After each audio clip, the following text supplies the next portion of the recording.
in this process, in this cycle, there are 3 points where NaDH2 is formed. 3 points where NaDH2 is formed and 1 point where FADH2 is formed. देखो counting करवाई मैंने आपको, आगे बढ़ते हैं. The continue acetyl coenzyme A by the TCA cycle required the replacement of oxaloacetic acid. मतलब अगर बार-बार आप एसिटाइल ग्रुप को क्या करना चाहते हो, शुरू करें. तो टॉपिक चल रहा था अपना ग्लाइकोलाइसिस. पहले स्टेप लिख ले हम. कल थोड़ा सा मतलब ऐसा था कि स्टेप तो हो गए थे पूरे, लेकिन कुछ बातें बाकी थी अपने, तो उनको सबको डिस्कस करना ही है हमने. तो ग्लाइकोलाइसिस में हमने कहा कि सबसे पहले हमारे पास जो मॉलिक्यूल था बच्चे वो था ग्लूकोज. 6 कार्बन का कंपाउंड था और इसको हम कहेंगे रेस्पिरेटरी सबस्ट्रेट. फार्मूला था C6H12O6. फर्स्ट ऑफ ऑल इससे बना ग्लूकोज 6 फॉस्फेट. 6 कार्बन का कंपाउंड था. फिर ग्लूकोज जो था बच्चे वो कन्वर्ट हुआ किसमें, फ्रक्टोज 6 फॉस्फेट में. कार्बन अभी भी 6 ही थे और उसके बाद हमने कहा बना फ्रक्टोज 1,6 बिसफॉस्फेट. कार्बन इसमें भी 6 ही थे. तो उसके बाद हमने कहा कि जो फ्रक्टोज 1,6 बिसफॉस्फेट है वो टूटेगा 2 मॉलिक्यूल्स में. DHAP कितने कार्बन थे इसमें, और एक था 3PGAL है ना, और इसमें भी कार्बन कितने थे, 3. सही है. ये क्या कल बातें हो चुकी है अपने, पहले स्टेप पूरे करते हैं अपने, फिर आगे शुरू करते हैं इसको, है ना. 3PGAL से फिर हमने कहा बनेगा 1,3-डाई-PGA. कार्बन इसमें भी कितने हैं, फिर 1,3-डाई-PGA से हमने बनाया बच्चे 3PGA को. किसको बनाया है, 3PGA को. 3PGA से बनेगा 2PGA. 2PGA से बनेगा PEP फॉस्फोइनॉल पाइरुवेट. कार्बन इसमें भी 3 ही है. PGA में भी 3 कार्बन है. और फाइनली जो 3PGA है वो कन्वर्ट हो जाता है किसमें, पाइरुविक एसिड में, जिसमें कि 3 कार्बन है और फॉर्मूला था C3H4O3. सही है. और हमने कहा कि DHAP और PGAL भी एक दूसरे के क्या होते हैं, आइसोमर्स होते हैं. और हमें ये भी याद रखना है कि भाई जो फर्स्ट रिएक्शन है उसमें हम ATP खर्च करते हैं, तो ATP से ADP बनेगा. थर्ड रिएक्शन में भी ATP से ADP बनेगा, लेकिन इस रिएक्शन में ADP से ATP बनता है, मतलब एनर्जी मिलती है. और एक लास्ट रिएक्शन में ADP से ATP बनता है. सही है. साथ ही साथ हमने याद किया है कि भाई ये एक रिएक्शन है जिसमें NAD प्लस NADH2 में कन्वर्ट होता है, और साथ ही साथ यहाँ एक इनऑर्गेनिक फॉस्फेट भी ऐड होगा. और सेकेंड लास्ट रिएक्शन ऐसी रिएक्शन थी जिसमें वाटर मॉलिक्यूल भी रिलीज हुआ था. ठीक है, एक वाटर मॉलिक्यूल भी रिलीज हुआ था, ऐसा हमने पढ़ा. फिर एंजाइम्स की बात करें तो एंजाइम हमें टोटली 3 ही याद करने हैं. एक तो फर्स्ट रिएक्शन का एंजाइम था हेक्सो, एक थर्ड रिएक्शन का एंजाइम था फॉस्फो फ्रक्टो. इन शॉर्ट इसे हम PF के लिखते हैं या पेसमेकर ऑफ ग्लाइकोलाइसिस कह देते हैं. एक 10th रिएक्शन का एंजाइम आप याद करेंगे बच्चे, पाइरुवेट डिहाइड्रोजनेज, है ना. नहीं, पाइरुवेट डिहाइड्रोजनेज. हाँ, समझ रहे हैं मेरी बात या नहीं. यहाँ पर एंजाइम याद करेंगे हम कौन सा, सही है बात या नहीं, kinase enzyme. Pyruvate kinase enzyme. Kinase मतलब फॉस्फेट के ट्रांसफर के लिए है. और ये 3 एंजाइम इसलिए याद करने क्योंकि ये 3 ही एरो जो सिंगल एरो दिखाए हमने, बाकी सारे डबल लगाए हैं. ठीक है बात या नहीं. ध्यान दीजिएगा बात पर कि भाई ये 10 रिएक्शन हमने पढ़ी थी, लेकिन आप बताइए कि एक मॉलिक्यूल पाइरुविक एसिड का तो PGAL से बनेगा, लेकिन जो DHAP है वो भी किसमें बदल जाएगा. तो इसके बाद हमने कहा था कि सभी रिएक्शन 2 बार चलेंगी. इसका मतलब NAD+ से NADH2 दो बार बनेगा, फॉस्फेट दो होंगे, 3PGA के मॉलिक्यूल भी दो बनेंगे, दो ADP जो है बच्चे वो फॉर्म होंगे, 2 मॉलिक्यूल PGA होगा, 2 वाटर निकलेंगे, 2 मॉलिक्यूल PEP से, 2 मॉलिक्यूल क्या बनेंगे, पायरुविक एसिड के। इसका मतलब यहाँ ATP भी दो बनने वाले हैं, यस और नो। और आप ये भी याद रखेंगे कि ये जो ATP का फॉर्मेशन हम कर रहे हैं ना, ये ADP से ATP बन रहा है, इसको क्या कहेंगे, सबस्ट्रेट लेवल फॉस्फोराइलेशन। क्या कहेंगे, एग्जैक्टली। तो हम बोलेंगे SLP, सबस्ट्रेट लेवल फॉस्फोराइलेशन। समझ रहे हैं बात या नहीं? सबस्ट्रेट लेवल फॉस्फोराइलेशन का मतलब है बच्चे डायरेक्ट ATP सिंथेसिस। क्या बोलेंगे, without ETS, direct ATP synthesis without ETS। मतलब अभी तक हमने ATP बनाया था कि एक मेम्ब्रेन होती है, उसमें प्रोटॉन पंप काम करता है, across the membrane gradient develop हो जाता है, जब ये ग्रेडियंट टूटता है तो हमें ATP मिल जाते हैं, ऐसा सब। लेकिन अभी ऐसा नहीं पढ़ेंगे, अभी हम बताएंगे एक केमिकल रिएक्शन में डायरेक्ट ही जब सबस्ट्रेट किसमें बदल रहा है, प्रोडक्ट में, विदाउट एनी ETS कोई इलेक्ट्रॉन ट्रांसपोर्ट सिस्टम काम नहीं कर रहा, और फॉर्मेशन किसका हो जाता है, ATP का। किसका, ATP का। तो इसे कहेंगे सबस्ट्रेट लेवल फॉस्फोराइलेशन। क्या कहेंगे, कोई प्रॉब्लम, बढ़े आगे। साथ ही साथ आपको याद करना है बच्चे कि इस पूरे प्रोसेस में अगर आप ध्यान से देखें तो ग्लूकोज में हाइड्रोजन कितने हैं, hydrogen, carbon, oxygen. Pyruvic acid में कार्बन 2 मॉलिक्यूल में 6। इसका मतलब पूरे किसी भी रिएक्शन के अंदर हाइड्रोजन कार्बन नहीं निकले। ऑक्सीजन 1 मॉलिक्यूल में कितने, 2 में। ग्लूकोज में भी 6, तो पूरे ऑक्सीजन है। लेकिन हाइड्रोजन ग्लूकोज में, पायरुविक एसिड 1 मॉलिक्यूल में 4, 2 में। इसका मतलब 4 हाइड्रोजन निकले हैं, और ये 4 हाइड्रोजन यहाँ निकले हैं 2 NADH2 मॉलिक्यूल की फॉर्म में। देखो ये,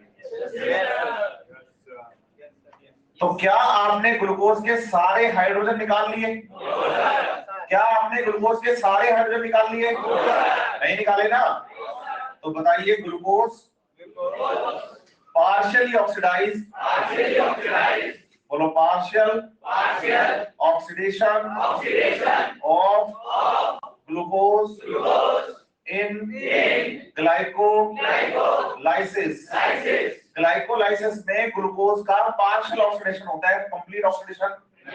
अच्छा, ऐसा कोई ऑर्गेनिज्म का नाम बताइए जिसमें ग्लाइकोलाइसिस ना होता हो। ऐसा कोई ऑर्गेनिज्म बताइए जिसमें ग्लाइकोलाइसिस ना होता हो।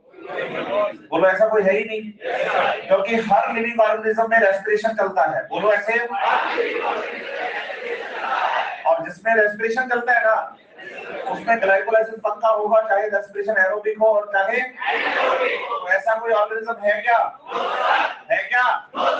अगर ऐसा है कि कोई ऐसा ऑर्गेनिज्म ही नहीं है तो ग्लाइकोलाइसिस सब में चलेगा। इसलिए एनसीईआरटी ने एक बात लिख दी, पूछो क्या? एनसीईआरटी पेज नंबर 228 पे हेडिंग है ग्लाइकोलाइसिस, उसके ठीक ऊपर की 3 लाइनें, इन एनी केस, मतलब कुछ भी हो जाए, एरोबिक हो, एनारोबिक हो, सो रहा हो, जग रहा हो, सुबह हो, शाम हो, बस जिंदा होना चाहिए ऑर्गेनिज्म। एलआई सर ये बात याद रही। In any case all living organism retain a enzymatic machinery to partially oxidise the glucose without the help of. अब बताइए ग्लाइकोलाइसिस को करने के लिए ऑक्सीजन की जरूरत, समझ रहे हैं बात या नहीं? यस और नो? साथ ही याद रखेंगे कि इन this process glucose partially oxidized and the conversion of glucose to the pyruvic acid is glycolysis। इसमें कोई प्रॉब्लम किसी को? अच्छे से। अब जब ग्लूकोज पार्शियली ऑक्सीडाइज होता है और ग्लूकोज के हाइड्रोजन निकलते हैं और ग्लाइकोलाइसिस प्रोसेस होता है ना, यस और नो? तो एनसीईआरटी ने क्या किया है कि जो हाइड्रोजन यहाँ निकल रहे हैं एटम्स NADH2 को बनाने के लिए, नहीं, इन हाइड्रोजन्स को एनसीईआरटी ने लिखा है रिडॉक्स इक्विवेलेंट्स। क्या लिखा है? ये रिडॉक्स के बराबर है। क्यों है? क्योंकि PgAl से हाइड्रोजन निकले हैं। बोलो ऐसे, तो PgAl का क्या हुआ? ऑक्सीडेशन। लेकिन ये हाइड्रोजन जुड़े किसमें है? तो इसका हुआ रिडक्शन। तो बोलो ये हाइड्रोजन एक कंपाउंड का क्या कर रहे हैं और दूसरे का, एक का दूसरे का। तो बताओ हाइड्रोजन एक कंपाउंड का ऑक्सीडेशन कर रहा है, दूसरे का, तो पूरे को बोलेंगे रिडॉक्स, इसलिए हाइड्रोजन को बोला गया रिडॉक्स इक्विवेलेंट।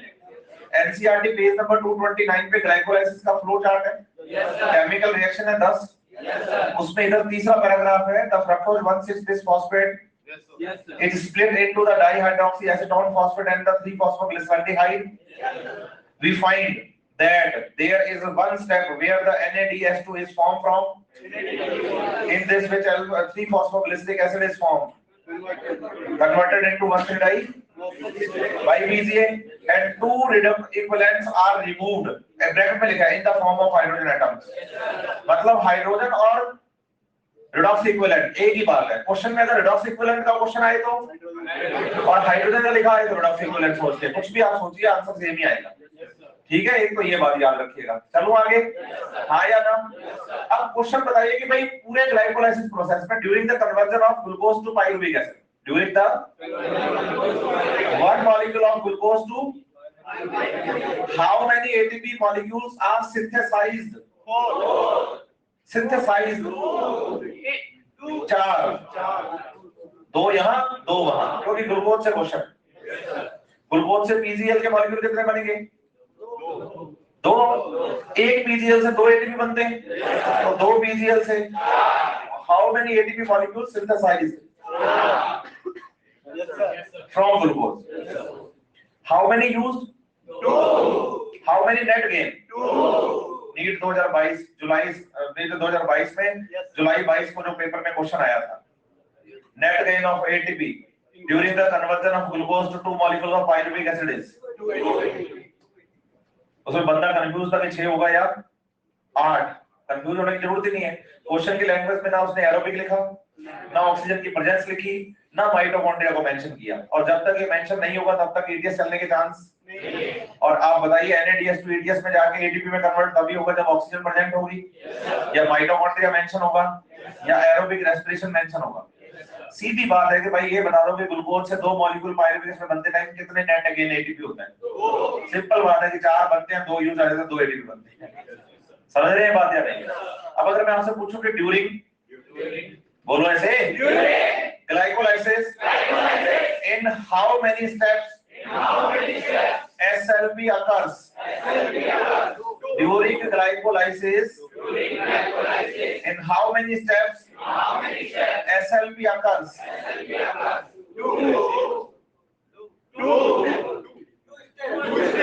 2 steps, क्योंकि बात ग्लाइकोलाइसिस की है। ग्लाइकोलाइसिस के 2 स्टेप ऐसे हैं जहां SLP होता है, एक तो 1,3-3-PGA बनते हैं और दूसरा पैप से पाइरुविक एसिड। क्वेश्चन दोबारा सुनिएगा और ध्यान से सुनिएगा। During glycolysis how many times SLP occurs? During glycolysis how many times SLP occurs from 1 molecule of glucose? 2 times. Question पूरा नहीं करने दे रहे, पहले 2 4 4 2 लग रहे हो। पहले क्वेश्चन इतना था कि during glycolysis how many times SLP occurs? 2, एक बार यहाँ खत्म बात। अब क्वेश्चन पूरा नहीं करने दे, उससे पहले 2 4 2 4 सुन तो लो ध्यान से एक बार। यही तो एग्जाम में गलती करते हो, जल्दबाजी। During glycolysis how many times SLP occurs from 1 molecule of glucose? 1 molecule of glucose, तो आंसर आएगा 4। क्यों? क्योंकि ग्लूकोज से PGL कितने बनेंगे? तो ये 2 स्टेप जो है वो 2 बार चलेंगे। वैसे SLP कितनी बार होता है? 2 स्टेप्स में होता है, एक तो 1,3-di-PGA से 3-PGA बनते टाइम और दूसरा, लेकिन ग्लूकोज से ये स्टेप 2 बार चलते हैं। कितने लोगों को ऊपर से गई है बात? ईमानदार से बताना, पक्का? तो हाउ मेनी स्टेप्स जिसमें SLP होता है? 2। अच्छा, ग्लूकोज से कितनी बार होता है? क्लियर है पक्का? अच्छे से, कोई प्रॉब्लम नहीं किसी को? बढ़ो फिर आगे और सुन लो। एनसीईआरटी लिखती है कि दिस ग्लूकोज बोलो, is derived from stored carbohydrate. आपको पता है स्टोर्ड कार्बोहाइड्रेट क्या होता है? बोलो, प्लांट्स में ये स्टार्च होता है। स्टार्च एमाइलेज एंजाइम की प्रेजेंस में माल्टोज में टूटता है और फिर माल्टोज से ग्लूकोज बनता है और ग्लूकोज से ये पाथ पे चलेगा। ये साइकिल नहीं है, साइकिल तब होता है जब बिगिनिंग और एंडिंग पॉइंट सेम हो, पाथ पे चलेगा। और यहाँ स्टार्च जो है बच्चे वो एक स्टोर फॉर्म है, फूड की समझ रहे हैं मेरी बात यार? तो स्टार्च की फॉर्म में फूड स्टोर होता है। तो आप याद रखिए कि starch converts into maltose, maltose converts into glucose and glucose से क्या चलेगा? तो बताइए कि स्टार्च एक पॉलीसैकेराइड है, स्टार्च एक और पॉलीसैकेराइड में बोलो जितने ग्लूकोज मॉलिक्यूल होंगे वो सभी मिलकर बच्चे आगे चलाएंगे ग्लाइकोलाइसिस। अगर स्टार्च 200 मॉलिक्यूल का बना हुआ है ग्लूकोज से, तो इसका मतलब ऐसे 200 ग्लाइकोलाइसिस चलेंगे। सिंपल बात है। अब बताइए प्लांट सेल ने अगर फूड स्टोर कर रखा है तो स्टार्च की फॉर्म में, या फिर ये को सोचो कि प्लांट सेल जो है वो नॉन ग्रीन पार्ट की है। बोलो ऐसे, वो नॉन ग्रीन पार्ट की है। नॉन ग्रीन पार्ट की जो सेल है, बोलो ऐसे, उसमें ग्रीन पार्ट से फूड चल के आएगा सुक्रोज की फॉर्म में। तो प्लांट बॉडी में फूड का ट्रांसलोकेशन किसकी फॉर्म में होता है? किसकी फॉर्म में? तो आप बताइए कि सुक्रोज जो है बच्चे ये ट्रांसपोर्ट फॉर्म होती है प्लांट बॉडी के अंदर ग्लूकोज की। मतलब फूड अगर स्टोर होगा तो स्टार्च, ट्रांसलोकेट होगा तो, और पहली बार जब केल्विन साइकिल से बनेगा तो ग्लूकोज, तो ग्लूकोज बन के स्टोर होता है तो स्टार्च, ट्रांसपोर्ट होता है तो सुक्रोज। तो मान लो किसी नॉन ग्रीन पार्ट के अंदर सुक्रोज चल के आया है। सुक्रोज एक डाइसैकेराइड है, बोलो, जिसमें 12 कार्बन होंगे, 6 से कार्बन के 2 मॉलिक्यूल्स। पूछो कौन कौन से? एक तो ग्लूकोज होगा और एक फ्रक्टोज होगा। तो अब आप बताओ कि ग्लूकोज और फ्रक्टोज के एक एक मॉलिक्यूल बन गए हैं सुक्रोज से, क्योंकि सुक्रोज में 12 कार्बन, तो 6 से कार्बन के 2 मॉलिक्यूल बन गए glucose and fructose bye the activity of enzyme invertase. कौन सा एंजाइम? या आप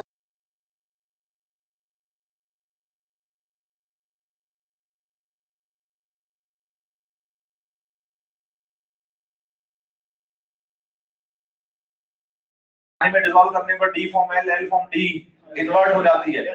प्लेन पोलराइज्ड लाइन वाला सॉल्यूशन पढ़ते हैं जब अपने, तो इसको इन्वर्ट शुगर कहते हैं। क्या कहते हैं? तो इसको तोड़ने वाले एंजाइम का नाम एनसीईआरटी में भी इन्वर्टेज ही मेंशन है, लेकिन कोई क्वेश्चन बैंक आप सॉल्व कर रहे हो उसमें कभी क्वेश्चन मिल जाए तो सुक्रेज लिखा हो तो दुखी होने की जरूरत नहीं है। आप समझना कि इन्वर्टेज सुक्रेज एक ही बात है, लेकिन बेसिकली आपको याद इन्वर्टेज करना है, ठीक है? आप बताइए कि glucose and fructose form sucrose. Clear है बात या नहीं? अब आप बताइए कि ग्लूकोज से तो ये पूरा प्रोसेस चलेगा, 2 मॉलिक्यूल पाइरुवेट बनेंगे। फ्रक्टोज भी किसमें कन्वर्ट होगा और फिर ग्लूकोज से भी ये प्रोसेस चल जाएगा। यस और नो? कोई प्रॉब्लम? अच्छे से बच्चा कहता सारी बातें ठीक है, लेकिन एक बात में दिक्कत है। पूछो क्या? कि जब आप ग्लूकोज बना के ग्लाइकोलाइसिस में यूज करते हो तो ग्लूकोज को किस में कन्वर्ट करते हो? सही है बात या नहीं? जब आपको फ्रक्टोज सीधा मिल ही रहा है तो ग्लूकोज क्यों बनाते हो? सही बात भी है। टाइम बचाओ और फ्रक्टोज को डायरेक्ट फ्रक्टोज 6 फॉस्फेट में कन्वर्ट करो।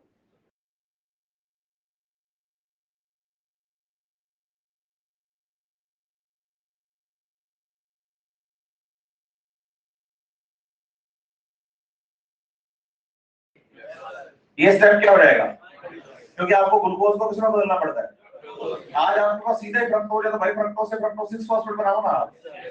लेकिन उसके बाद सोचो, फ्रक्टोज 6 फॉस्फेट बनने के बाद सारे के सारे स्टेप्स सेम होंगे, चाहे आप ग्लूकोज से चलो और चाहे एनसीईआरटी खोलो पेज नंबर 228, ग्लाइकोलाइसिस हेडिंग है, पेज की सेकंड लास्ट लाइन क्या कह रही है? This glucose is derived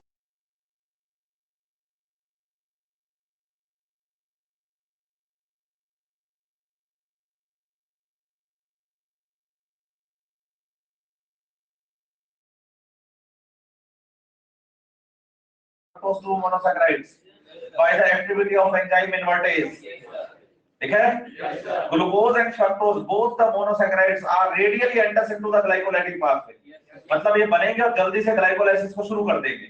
radially enters into the glycolytic, radially enters into the glycolytic, बनेंगे और जल्दी से एंटर हो जाएंगे किसमें?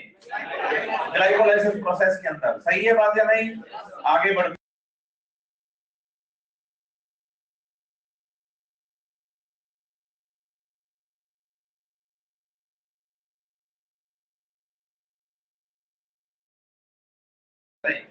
तो give rise to glucose 6 phosphate by the activity of hexokinase. इस लाइन को दोबारा पढ़ते हैं। बोथ मोनोसैकेराइड्स, बेटा जी ये चेक शर्ट में बैठे हैं आप, नाम बताइए अपना। बेटा प्रभात, पहली बार आए हैं क्लास में आज? ट्यूसडे से आ रहे हैं, तो एक दो दिन हुए हैं अभी आपको, तो आपको पता चल गया होगा मैं कैसे पढ़ाता हूँ क्लास में, और आपको ये भी पता होगा कि एनसीईआरटी कैसे पढ़नी है ना? जो लाइन में पढ़ा रहा हूँ उनके ऊपर तो आपने हाथ रख रखा है कैसे काम चलेगा फिर ऐसे? और फिर आप ढूंढ भी रहेंगे एनसीईआरटी में कहाँ है। नहीं, ऐसे मत करिए। एनसीईआरटी पेज नंबर 229 देखिए कहाँ है। इसके ऊपर की थर्ड लाइन से पढ़ना शुरू करेंगे, थर्ड या फोर्थ से। Both the monosaccharides glucose and fructose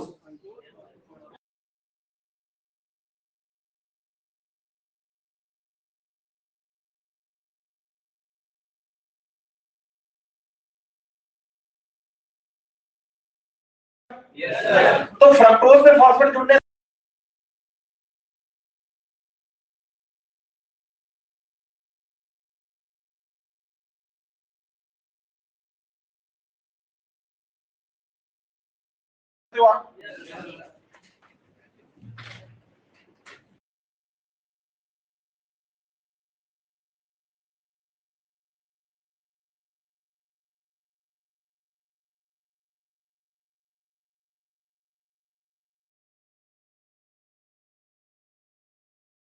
कितने लोगों की कहानी ऊपर से गई? अच्छा, ग्लाइकोलाइसिस में एसएलपी कितनी बार हुआ है? और ग्लूकोज से? शाबाश। नेट गेन ऑफ एटीपी बने कितने? एनसीईआरटी पेज नंबर 229 लास्ट में जाओ, बोल्ड करके इटैलिक्स में एनसीईआरटी ने क्वेश्चन पूछा।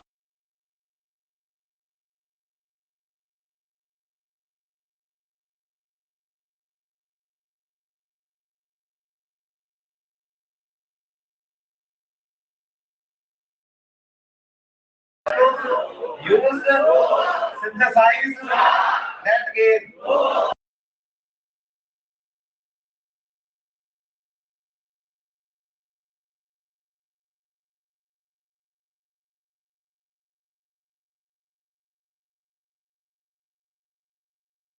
पूछ ले भगवान, कोई पूछ ले भगवान, और हमें दुआओं की बहुत जरूरत है।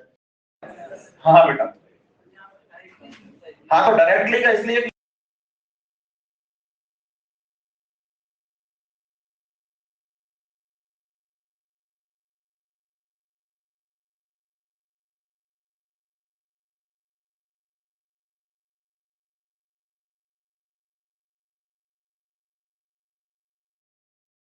फर्स्ट रिएक्शन का एंजाइम भी काम करना और लास्ट रिएक्शन का एंजाइम पाइरुवेट काइनेज भी काम करना। तो इसका मतलब पहले काम करना बंद करेगा कौन? अगर फॉस्फोफ्रक्टोकाइनेज की एक्टिविटी ज्यादा है तो फर्स्ट रिएक्शन और 10th रिएक्शन के एंजाइम्स की भी एक्टिविटी, और अगर बच्चे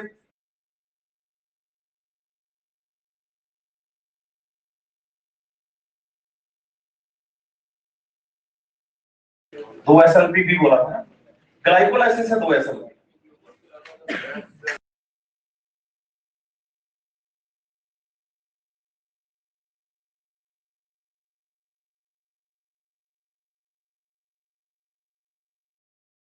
पक्का? यहां से कहां चलें?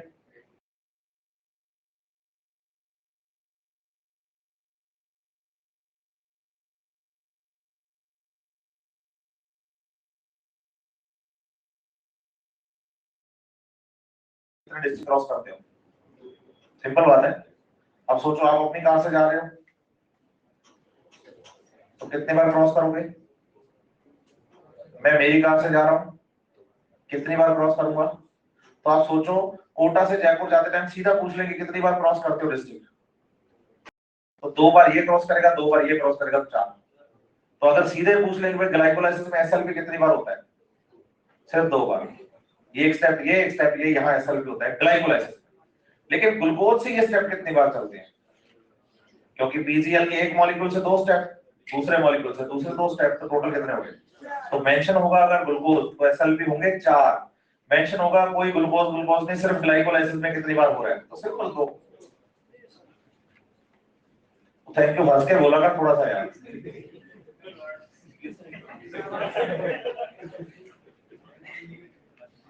चले भी आगे, बातें समझ में आई हैं, कोई प्रॉब्लम अच्छे से। चलिए और सुनिए, आगे बढ़ते हैं। अब बताइए जो पाइरुविक एसिड बनेगा कौन, उसका फ्यूचर क्या है, ये डिपेंड करता है कि भाई ऑक्सीजन है या यस और नो। बच्चा इसको ऐसे याद करता है लेकिन ऐसे याद नहीं करता। बोलो, डिपेंड करता है सेलुलर नीड पर। बेसिकली आपको ये समझना है कि जैसे आप बात कर रहे हैं ये साइटोप्लाज्म की, तो बताइए साइटोप्लाज्म में आपने बनाया है ग्लूकोज से किसको,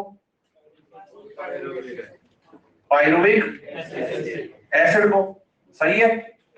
आप बताइए कि भाई यहां हमारे पास ये एक सेल ऑर्गेनल है,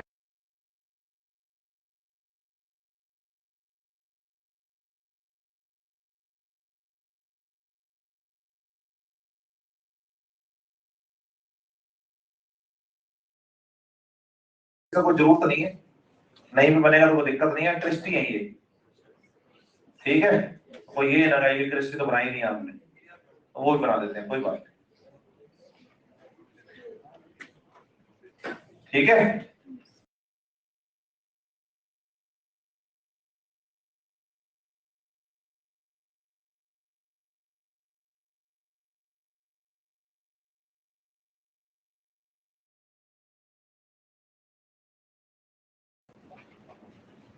ठीक है, पूरी सेल है, बाहर साइटोप्लाज्म में ग्लूकोज से पाइरुविक एसिड बना है।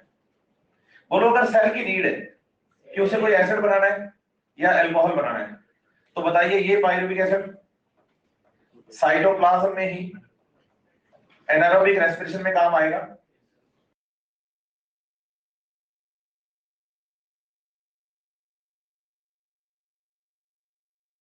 क्या लिख दिया, एनारोबिक रेस्पिरेशन। तो बताइए फर्मेंटेशन एनारोबिक रेस्पिरेशन एनसीईआरटी के अकॉर्डिंग एक ही बात है, ठीक है बात या नहीं, यस और नो। और दूसरा एनसीईआरटी कह रही है कि अगर आप चाहते हैं कि ये पाइरुविक एसिड कहां जाए,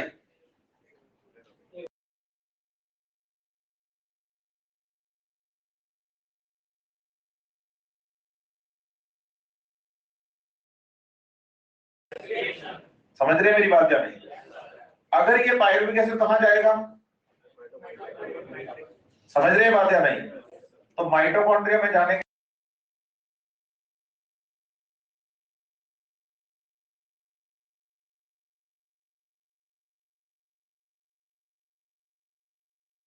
कोई फर्क नहीं पड़ता क्योंकि इसमें ऑक्सीजन का यूज, लेकिन अगर आप और क्या चलाना चाहते हैं, तो प्रेजेंस ऑफ ऑक्सीजन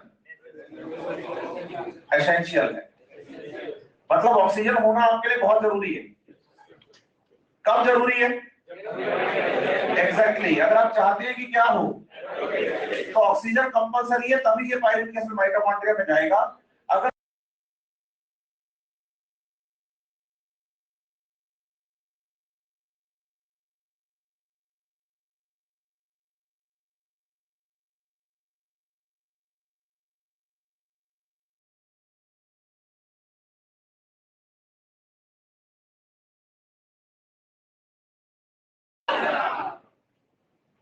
ठीक है बात या नहीं।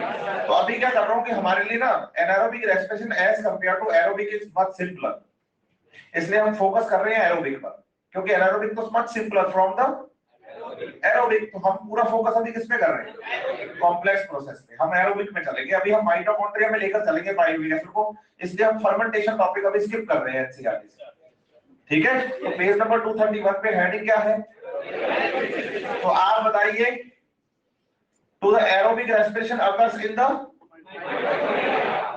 yes or no, the final product of glycolysis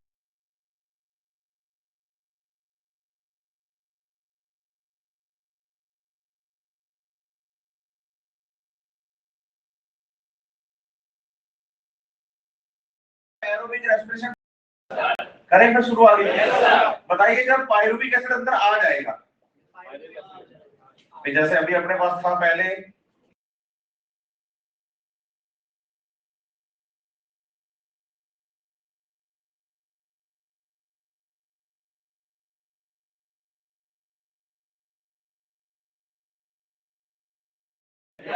कितने एटीपी बने और साथ में 2 मॉलिक्यूल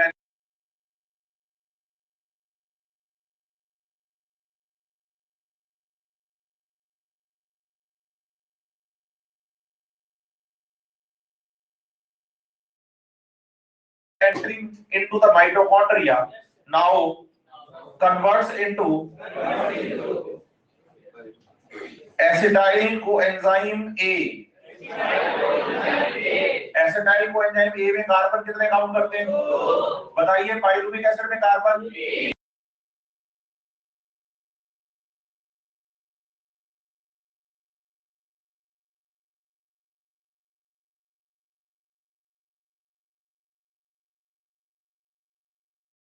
भाई हाइड्रोजन निकालना बहुत जरूरी है। मेन मोटिव क्या है? कोएंजाइम ए पूरा एक कंपाउंड 7 कार्बन का है, लेकिन हम काउंटिंग में सिर्फ 2 कार्बन रखते हैं। पूछिए क्यों? ऐसा इसलिए है क्योंकि इसके बाद एसिटाइल कोएंजाइम ए के बाद रेस्पिरेशन का एक मेन प्रोसेस है जो कि चलेगा और उसका नाम है क्रेब्स साइकिल। क्या नाम है? और बताइए जब ये क्रेब्स साइकिल चलता है ना तो कोएंजाइम ए जैसा काम आया था वैसा का वैसा निकल जाता है किसी और रिएक्शन में काम आने के लिए। इसका मतलब ये सिर्फ हेल्पर है, यूटिलाइज नहीं होता। ये सिर्फ यूटिलाइज, तो हम कार्बन सिर्फ एसिटाइल ग्रुप के काउंट करते हैं, ना कि पूरे एसिटाइल कोएंजाइम ए के। समझ आई बात या नहीं? ऊपर से गई? अच्छा नहीं गई, समझ आ गई? पक्का का? आगे बढ़ते हैं। अब बताइए ये जो रिएक्शन है पायरुविक एसिड से एसिटाइल कोएंजाइम ए का बनना, ये रिएक्शन सही है? और माइटोकॉन्ड्रिया में चलने वाले क्रेब्स साइकिल, ये जो प्रोसेस है बच्चे क्रेब्स साइकिल, ये कहां चल रहा है? तो माइटोकॉन्ड्रिया में चलने वाले क्रेब्स साइकिल और सही है, दोनों के बीच का लिंक है कौन? Acetyl coenzyme A. So this reaction is known as link reaction, known as. समझ रहे हैं बात या नहीं? बताइए लिंक रिएक्शन में क्या हुआ? बोलो ऑक्सीडेटिव, हाइड्रोजन निकले ना, डी कार्बोक्सिलेशन, CO2 भी तो बना है, तो बोलो oxidative D carboxylation during the formation of acetyl coenzyme A from pyruvic acid, during the formation of acetyl coenzyme A from, तो जब pyruvic acid से आप बनाओगे acetyl coenzyme A को तो CO2 भी निकलेगा और हाइड्रोजन भी। So this reaction, this process is known as।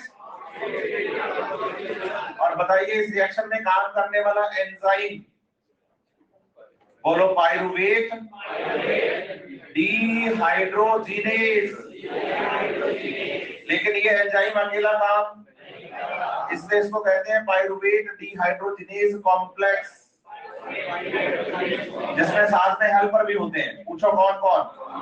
बोलो एक तो हेल्पर है Na+, ताकि जो हाइड्रोजन निकले उनसे NaDH2 बनाया जा सके। एक हेल्पर है कोएंजाइम ए, ताकि एसिटाइल ग्रुप को स्टेबिलिटी देकर हम आगे क्रेब्स साइकिल में ले जा सकें।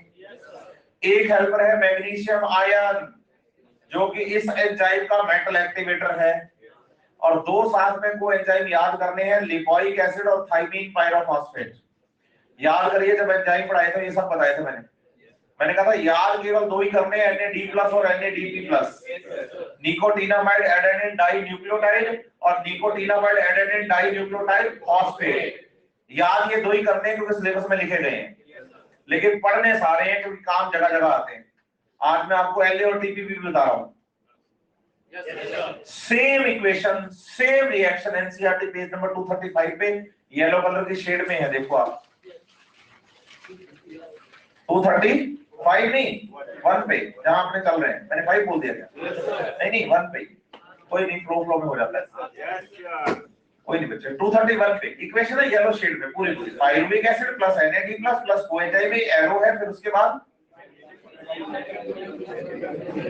और एरो के ऊपर लिखा हुआ है Mg+2 और पाइरुवेट डिहाइड्रोजनेज, बस Na और TPP नहीं लिखा, बाकी सब लिखा हुआ है।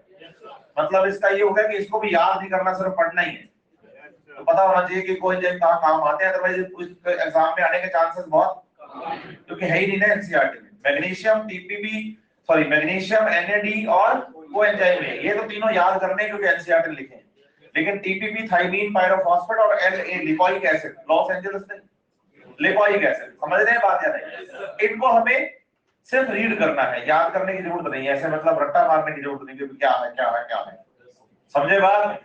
हाँ या ना? अच्छे से। अब देखो एनसीईआरटी जब आप पढ़ना शुरू कर दोगे, इस इक्वेशन को पढ़ने के ठीक बाद क्या करोगे? During this process 2 molecules of NADH2 are from the,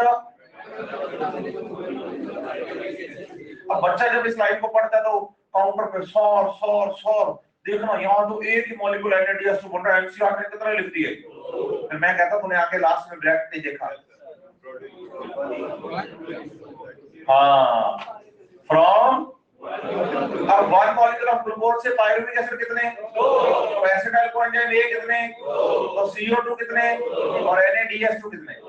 बस हो गया ना। फिर तो बच्चा क्या ब्रैकेट पढ़ता नहीं, लाइन पढ़ लेता है, सार इक्वेशन में तो एक ही है, देखो यहाँ एनसीईआरटी ने 2 लिख दिया, करेक्शन है ना? मैं कहता हूँ भाई तूने ब्रैकेट नहीं देखा, तू ब्रैकेट देख आगे, फिर तेरे को समझ आएगी कहानी। समझ रहे हैं बात? तो चलिए दोबारा शुरू करते हैं। एरोबिक रेस्पिरेशन ऊपर लिख रहा है, तो for the aerobic respiration takes place within the mitochondria, the final product is pyruvic acid enters into the mitochondria from the cytoplasm, and the 2 crucial events are, देखिए पहला ब्लैक डॉट छोड़ दो अभी नहीं पढ़ना, दूसरा ब्लैक डॉट छोड़ दो अभी नहीं पढ़ना, उसके बाद का पैराग्राफ है what is interesting to note that, छोड़ दो अभी नहीं पढ़ना, यहां तक छोड़ दो, उसके अगला पैराग्राफ है ना pyruvate which is the, exactly यहां से पढ़ना शुरू करेंगे लास्ट तक, ऊपर वाला मत पढ़ना, ऊपर वाला पढ़ाऊंगा आज की क्लास में लेकिन एंड तक आते आते।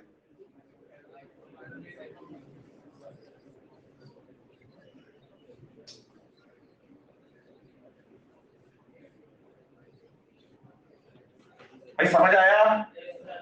पढ़े फिर आगे या पढ़ने लग गए?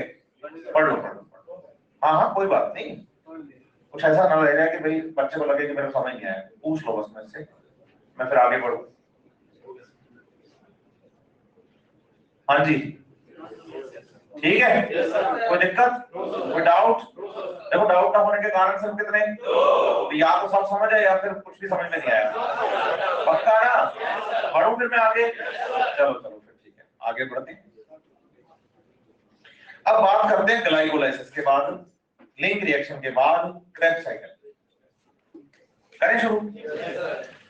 बताइए हमारे पास एक कंपाउंड है बच्चे ग्लूकोज, कार्बन कितने हैं? 6, ये 6 कार्बन का ग्लूकोज 3 कार्बन के पाइरुविक एसिड में कन्वर्ट होता है, और फिर ये 3 कार्बन का पाइरुविक एसिड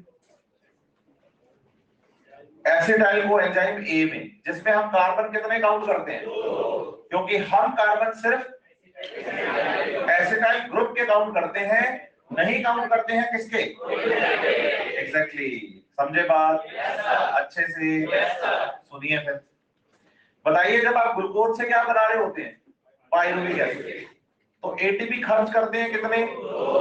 बनाते हैं, और NADH2, और इधर आप CO2 भी प्रोड्यूस करते हैं और NADH2 भी। कोई NADPH2 बोल गया जल्दबाजी में, कौन था? आप थे, ऐसे मत करिए, आप क्या बोलना है? एग्जैक्टली, NADPH2 तो फोटोसिंथेसिस तक रह गया, फोटोसिंथेसिस को अपनी यादों में रखिए जरूर, जुबान पे मत लाइए। पूछिए क्यों? क्योंकि अभी टॉपिक चल रहा है क्या, थोड़ा सा खिचड़ी नहीं करनी है अपने को, नहीं क्या? क्योंकि बर्तन में बने तो बीमार आदमी ठीक, खिचड़ी की बात चल रही है, बर्तन में बने तो और दिमाग में बने तो सही आदमी बीमार, नहीं? तो आप क्या चाहते हो? घर पे बनाइए किचन में। ऑक्सैलो एसिटिक एसिड में कार्बन कितने बच्चे? ये बताइए कि oxalo acetic acid already mitochondria की मैट्रिक्स में है। इस ऑक्सैलो एसिटिक एसिड के साथ रिएक्ट करेगा acetyl group only. Acetyl group में कार्बन, ऑक्सैलो एसिटिक एसिड में टोटल कार्बन, तो बताइए 6 कार्बन का एक एसिड बनेगा बच्चे, citric acid with 6 carbon. 1 molecule of coenzyme A released, काम आएगा दूसरी रिएक्शंस में, और एक वाटर मॉलिक्यूल यूज होता है यहां पर, और जो एंजाइम काम करेगा बोलो उसका नाम है सिट्रेट।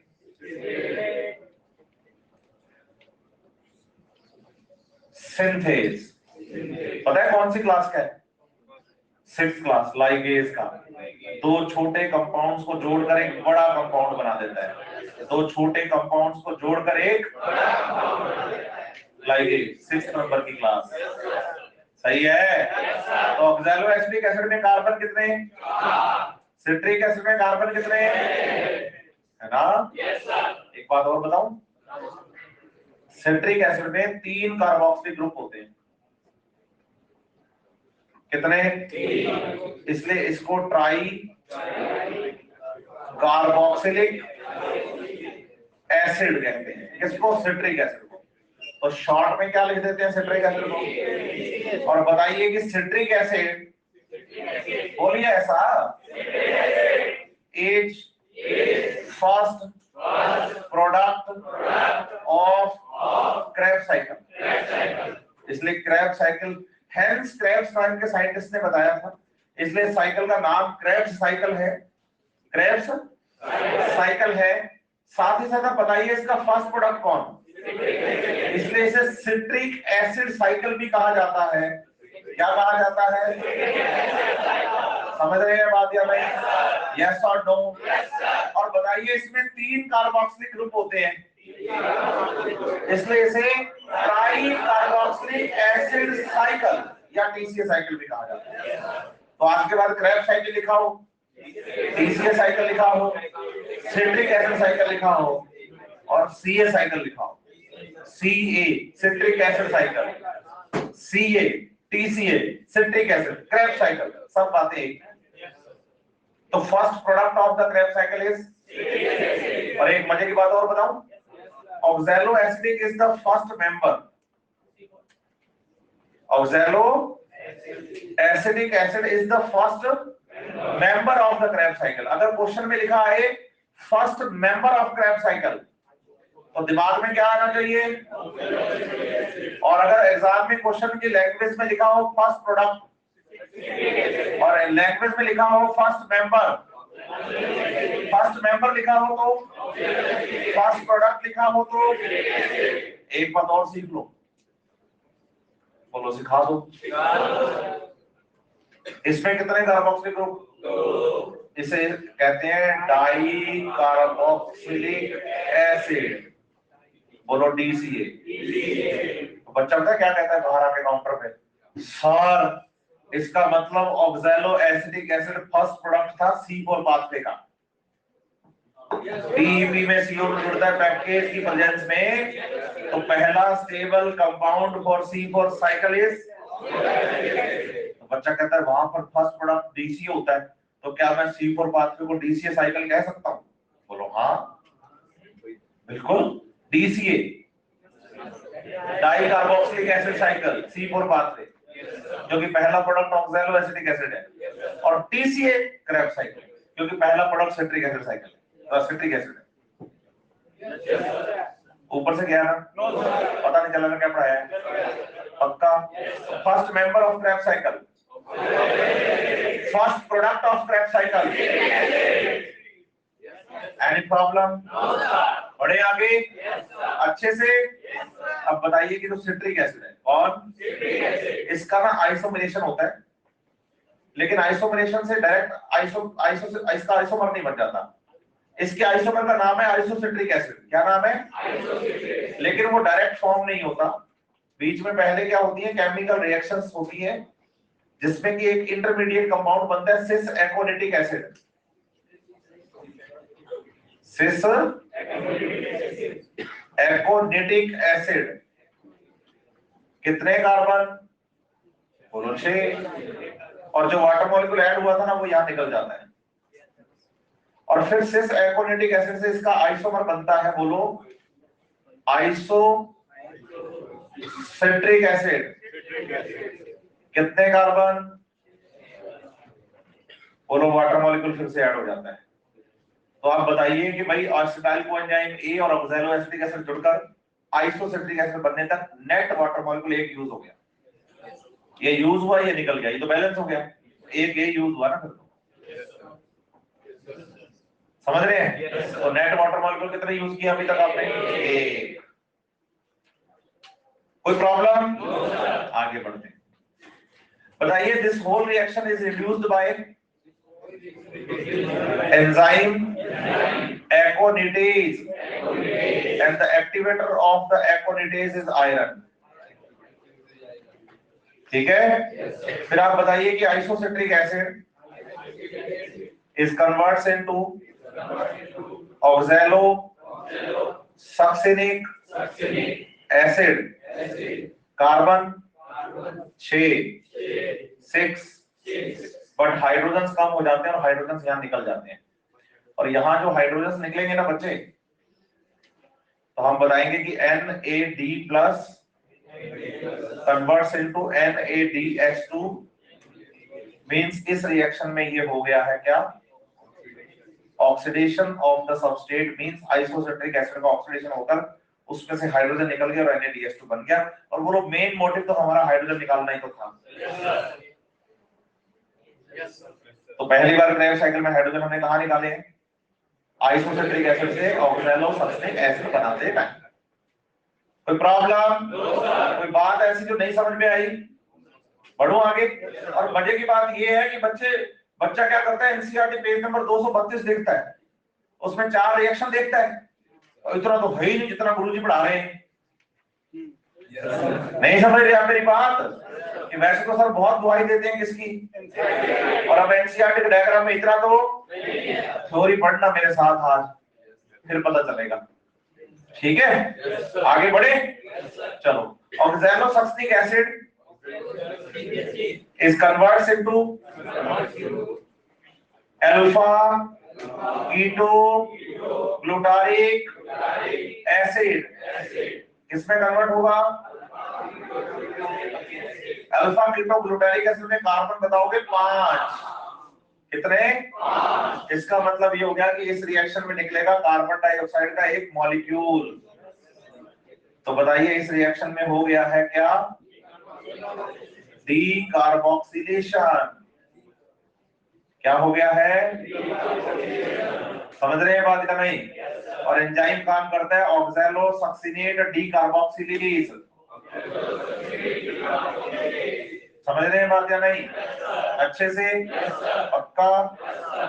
और यहाँ डीकार्बोक्सिलेज एंजाइम के लिए जो एक्टिवेटर होता है ना, Mn+2 होता है। कौन होता है? ये बात ना मिनरल्स में बड़ी काम आएगी हमारे, इसलिए अभी बोल रहा हूँ इसको मैं। और जो बातें हमारे काम आएंगी सिर्फ उन्हीं को, एंजाइमों को लिख रहा हूँ, क्योंकि एनसीईआरटी में वही आगे पीछे घूम रहे हैं। कोई मिनरल वाले चैप्टर में मिनरल के साथ एंजाइम का नाम है, कहीं क्या है कहीं क्या है। ठीक है? बढ़े आगे। आगे बताओ, alpha ketoglutaric acid now converts into, बोलो सक्सिनाइल कोएंजाइम ए, कार्बन 4। कितने कार्बन? सक्सिनाइल कोएंजाइम ए में कार्बन कितने? हाँ भाई, अल्फा कीटोग्लूटारिक एसिड में और सक्सिनाइल कोएंजाइम ए में। सही है? यस और नो? तो आप बताइए इस रिएक्शन में 5 से 4 कार्बन हो गए, मतलब एक CO2 निकल गया। एक CO2 निकल गया तो बोलो हाइड्रोजन भी निकले साथ। तो बोलो NAD plus converts into NADH2 means इस रिएक्शन में बोलो ऑक्सीडेटिव डीकार्बोक्सिलेशन हो गया है। क्या हो गया है? Oxidative decarboxylation. बोलो ऐसा तो लिंक रिएक्शन के साथ भी हुआ था, ये देखो, और इसमें भी कोएंजाइम ए काम आया था, ये देखो। बोलो यहां भी NADH2 और CO2 बना था, ये देखो। बोलो यहां भी एक पाइरुवेट डिहाइड्रोजनेज कॉम्प्लेक्स था। बोलो यहां alpha keto glutarate dehydrogenase complex है। एंजाइम बदल गया, रिएक्शन बदल गई, रिएक्शन में काम वही हो रहा है और हेल्पर सारे वैसे के वैसे ही। समझ रहे हैं मेरी बात या नहीं? तो यहाँ एंजाइम हेल्प कर रहा है। बोलो अल्फा कीटो ग्लूटारेट डिहाइड्रोजिनेज, लेकिन ये एंजाइम अकेला नहीं है। बोलो NAD+ हेल्प करता है, बोलो कोएंजाइम ए हेल्प करता है, बोलो Mg+2 आयन हेल्प करता है, बोलो Na हेल्प करता है, और बोलो TPP हेल्प करता है। मतलब जैसे हेल्पर हमने लिंक रिएक्शन में पढ़े थे ना, सेम हेल्पर आपको इस रिएक्शन में मिल रहे हैं। सबस्ट्रेट बदल गया, प्रोडक्ट बदल गया, एंजाइम बदल गया, लेकिन हेल्पर नहीं बदले। वहां एंजाइम था पाइरुवेट डिहाइड्रोजनेज, यहाँ है अल्फा कीटो ग्लूटारेट डिहाइड्रोजनेज। चले आगे? यस और नो? कोई प्रॉब्लम? क्योंकि वहां क्या था, पाइरुवेट का डिहाइड्रोजनेशन हो रहा था ना, और यहाँ अल्फा कीटो ग्लूटारेट था। अब बताओ ऑक्सैलो एसिटिक एसिड कितने कार्बन का है? और हमारे टॉपिक का नाम क्या है? क्रेब्स। हाँ, इसमें क्या है, बच्चे जल्दबाजी में एपोस्ट्रोफ लगा देते हैं क्रैब के बाद, गलत है। उनका पूरा नाम था हेंस क्रेब्स, ठीक है? तो क्रेब्स लिखना है, क्रेब्स साइकिल, ठीक है? क्रेब्स नहीं, हेंस क्रैब नहीं था उनका नाम, ठीक है? अब बताओ, साइकिल का मतलब होता है बिगिनिंग और एंडिंग पॉइंट का सेम होना। तो बताओ शुरुआत कहां से करी? First member. और दोबारा बनाओगे भी क्या? उसमें कार्बन सक्सेनल कोएंजाइम ए में, बोलो आपको CO2 नहीं निकलेगा, ये पक्का हो गया। बोलो ऐसे, इसका मतलब सिर्फ हाइड्रोजन निकलेंगे। अब सिर्फ CO2 कोई भी रिलीज, CO2 कोई भी रिलीज, सिर्फ क्या रिलीज होंगे? सिर्फ क्या रिलीज होंगे? करें तो सुनो। एक बात और बताता हूँ, बच्चा क्या करता है, याद करने की कोशिश करता है क्रैब साइकिल को, रटता है, रट्टे मारता है, पेन कॉपी ले लेके रफ कॉपी में भर भर के कॉपी में लिख लिख के याद करूंगा। ऐसा कुछ करने की जरूरत नहीं है। आप क्रैब साइकिल बस एक बार याद करिए। कितनी बार? एक बार। और जो दिमाग में बिठाना है वो किसको बिठाना है? अल्फा कीटो ग्लूटारेट को या अल्फा कीटो ग्लूटारिक एसिड को। पूछो क्यों? एक ही कंपाउंड है जो 5 कार्बन का है। अब साइकिल आपने पढ़ा हुआ है, तो आपको पता तो है ही ना कि ये पाइरुविक मतलब अल्फा कीटो ग्लूटारिक एसिड से पहले आता है, और ये अल्फा कीटो ग्लूटारिक एसिड के बस। तो अल्फा कीटो ग्लूटारिक एसिड के बाद वाले सारे 4 कार्बन के हैं, और अल्फा कीटो ग्लूटारिक एसिड से पहले वाले सारे 6 कार्बन। तो आप याद किसको करो? और बच्चा क्या लगा रहता है नाम याद करने को, ये सिट्रिक एसिड, इतना करने की जरूरत ही ना बच्चे, रटना थोड़ी है। आप सिर्फ किसको याद करो? उससे पहले का कोई भी कंपाउंड लिखा होगा तो, और उसके बाद का लिखा होगा तो, सिंपल बात है। हाँ या ना तो बोल दो। समझ आ रहा है अच्छे से? और सुनिए, बताइए कि succinyl coenzyme A now converts into succinic acid. किसमें कन्वर्ट होगा? किसमें कन्वर्ट होगा? कितने कार्बन? बोलो कोएंजाइम ए यहां से निकल जाएगा, क्योंकि कोएंजाइम ए तो हेल्पर होता है। यहां भी आया तो वैसा ही निकल गया, यहां भी आया तो वैसा ही निकल गया, और सक्सेनिक एसिड फॉर्म हो गया। लेकिन ड्यूरिंग दिस रिएक्शन, बोलो, enough energy released for the conversion of one molecule of GDP to GTP. Guanosine triphosphate का फॉर्मेशन होता है इस रिएक्शन में। इतनी एनर्जी निकल जाती है कि भाई ग्लूकोज गुआनोसिन डाइफॉस्फेट में जोड़ पाते हैं किसको, एक एक्स्ट्रा फॉस्फेट को बॉन्ड बना पाते हैं और क्या करते हैं, ट्राइफॉस्फेट। लेकिन ये ट्राइफॉस्फेट जो है बच्चे वो स्टेबल नहीं है, ये हाथों हाथ बनते ही टूटता है किसमें, जीडीपी में। तो जीडीपी से क्या बनेगा, जीटीपी बनते ही किसमें बदलेगा, और जैसे ये बदलेगा ना तो हाथों हाथ बोलो इसका फॉस्फेट ले लेगा कौन और क्या बना देगा। तो अल्टीमेटली अगर जीटीपी भी बन रहा है तो क्या बनेगा, तो बोलो जीटीपी एटीपी इज इक्वल। समझ रहे हैं मेरी बात या नहीं, मतलब जीटीपी बन गया तो एटीपी बनेगा ही बनेगा, ये पक्का है। समझ रहे हैं? अच्छा क्या यहाँ ईटीएस वीटीएस चला कोई, तो ग्रेडियंट डेवलप हुआ क्या, और विदाउट ईटीएस डायरेक्ट अगर एटीपी सिंथेसिस हो जाए तो क्या कहते हैं। तो बताइए इस रिएक्शन में एक एसएलपी हो गया, क्या हो गया, एसएलपी। मतलब क्या हुआ है कि भाई जो जीडीपी था ना अपने पास वो हाथों हाथ किसमें बदल गया, सही है। और जैसे ये बदला तो इसका जो फॉस्फेट निकलेगा वो कौन ले लेगा और क्या बना देगा। तो बताइए कि भाई इन ए कपल्ड रिएक्शन, कपल्ड का मतलब साथ साथ ही हो जाता है एक काम, कि इधर जीडीपी से जीडीपी बना और उधर एडीपी से एटीपी, साइमल्टेनियस। तो in a coupled reaction, GDP converts into GDP with the simultaneous synthesis of ATP from ADP. Any problem? आगे बढ़े? पक्का? अच्छा हालांकि काउंटर पे डाउट लेके आएगा कि सर अगर एटीपी बनाना तो सीधे बन जाता, पहले जीडीपी बनाने की क्या जरूरत है। तो आप बताइए कि इस रिएक्शन में इतनी इनफ एनर्जी नहीं निकलती कि आप जो फॉस्फेट होता है उसको जोड़ पाए जीडीपी में, सॉरी एडीपी में, और एटीपी बना पाए। इसलिए पहले इंटरमीडिएट कौन आ जाता है, जीटीपी, और फिर जीटीपी इतनी एनर्जी देके जाता है फॉस्फेट के साथ कि आप एडीपी में जोड़ के एटीपी बना पाते। ये सेम टू सेम वही बात है कि आपको 30 रुपए का पेन पसंद आया लेकिन आपकी जेब में कितने रुपए हैं, 25।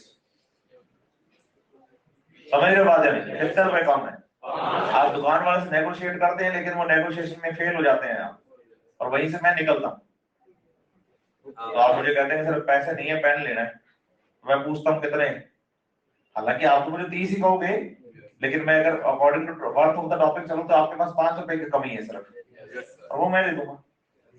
इंटरमीडिएट हो गया मैं। समझ रहे हैं मेरी बात यार, इसलिए डायरेक्ट सिंथेसिस ऑफ एटीपी ना, तो प्लांट सेल में पहले जीडीपी बनेगा फिर जीडीपी और उससे एटीपी बनेगा। एनिमल सेल में सीधा यहाँ एटीपी बन जाता है, जैसे हमारी अब बात करें तो सीधा यहाँ क्या बनता है, एटीपी। लेकिन हमारे चैप्टर का नाम है रेस्पिरेशन प्लांट्स, इसलिए हमें ज्यादा कहानी वही लिखी गई है, दुखी होने की जरूरत नहीं है आपको। प्रॉब्लम ऐसे पढ़ू मैं आगे है भाई, ठीक है। अब बताइए कि जो सक्सिनिक एसिड है कौन, ये सक्सिनिक एसिड कन्वर्ट होगा बच्चे फ्यूमेरिक एसिड में, किसमें, कार्बन, ये तो फिक्स हो गया ना। लेकिन बताइए इस रिएक्शन में भी हाइड्रोजन रिलीज होंगे, और ये हाइड्रोजन इस बार बोलो Fa+ लेगा और FADH2 बनाएगा। कौन लेगा, FAD+ और क्या बनाएगा, और यहाँ हाइड्रोजन निकलने का मतलब है कि इस रिएक्शन में भी क्या हुआ है, ऑक्सीडेशन। ठीक है। फिर बताइए कि जो फ्यूमेरिक एसिड है वो कन्वर्ट होगा मैलिक एसिड में, किसमें, और मैलिक एसिड में कार्बन कितने, ठीक है, और फिर मैलिक एसिड बदलेगा किसमें, याद करिए C4 पास में ऑक्सैलो एसिटिक एसिड से मैलिक एसिड बनाया था, और कैम में भी नाइट को मैलिक एसिड बनाया था, तो NaDH2 के हाइड्रोजन को यूटिलाइज किया था, यस और नो। आज बोलो मैलिक एसिड से ऑक्सैलो एसिटिक बना रहे हैं तो ऑक्सीडेशन होगा, तो यहाँ NAD+ NaDH2 में बदलेगा, इसका मतलब इस रिएक्शन में क्या हो गया है, ऑक्सीडेशन। समझे बात या नहीं। तो शुरुआत कहां से करी और वापस बना भी क्या दिया, क्या बना दिया। इस पूरे प्रोसेस का नाम, इस पूरे प्रोसेस का नाम Krebs cycle, TCA citric acid, ये पूरा क्रेब्स साइकिल। तो प्रॉब्लम इसमें, हाँ भाई पक्का। चलो फिर मैं आगे, चलो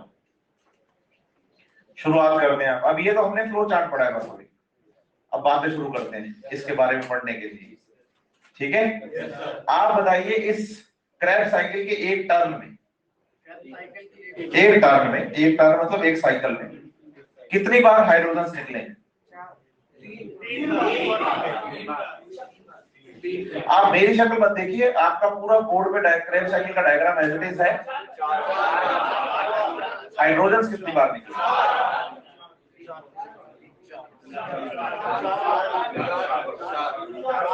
4 बार। एक यहाँ NADH2 बना था, यहाँ NADH2 बना था, यहाँ NADH2 बना था, ये 3 और एक FADH2 बनते हैं। हाइड्रोजन कितनी बार निकले? ऑक्सीडेशन कितनी बार हुआ? अरे 4 बार। जितनी बार हाइड्रोजन निकले उतनी बार ऑक्सीडेशन।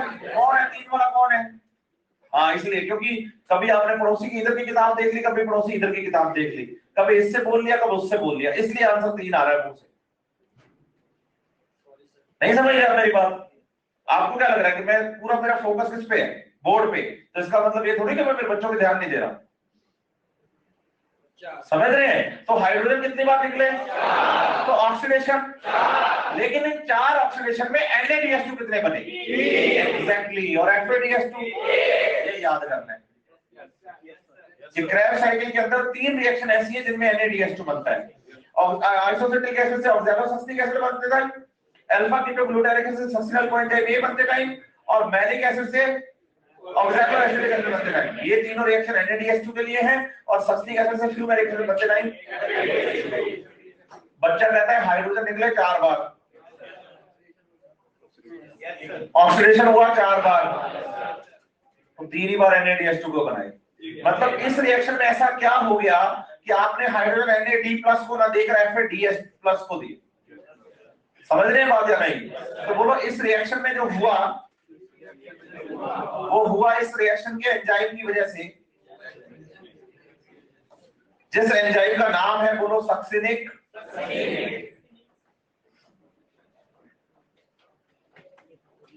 डिहाइड्रोजिनेज। क्या नाम है?